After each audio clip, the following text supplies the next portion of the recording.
All right, continuing on with some of the hybrid binding options that are going to be available to you, the consumer, in 2025, 2026, and beyond. This is the Alpenflow 89, and it is a very interesting looking binding. This, I gotta say, is probably my sleeper pick for my favorite binding of 2025, 2026. And the reason is just because, one, it's metal. Two, they engraved really big gear guide on the side of the heel piece, which is cool.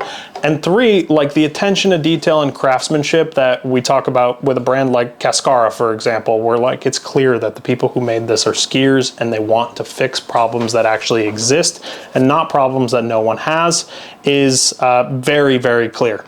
You get all the benefits of a tech binding in the sense that you have a really easy to step into toe, and you actually have brakes, which is like a nod to the tele bindings that are out there right now. Toe brakes are coming back in 2025. In case you didn't know, this is all the rage. All that being said, we also have a pretty aggressive alpine heel for aggressive alpine skiing, just like we like to do. It goes up to a 13 DIN, although it is not fully DIN certified at this point.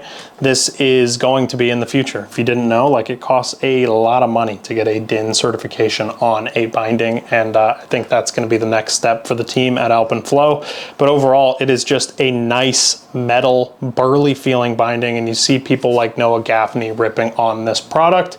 You know that it stands up to a lot of abuse. And just from my perspective, from the outside looking in, I think the customization in terms of colorways is really nice. I think that it's all metal is something that is very attractive to me as somebody who works in a shop, sees broken stuff all the time. Even the bottoms of your brakes are metal here. Like, we're just doing away with plastic with this Alpenflow system, and I think this is going to be something that people get very deep into the weeds on once the product is actually available to buy. But we got a sample in early. There's going to be some tweaks that happen to this thing, but I couldn't not mention this binding in the really big gear guide because I think it is a really cool and unique take on the hybrid binding systems that have become so popular in 2025.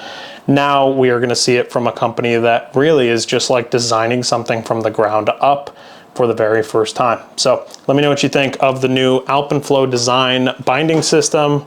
It's pretty slick looking.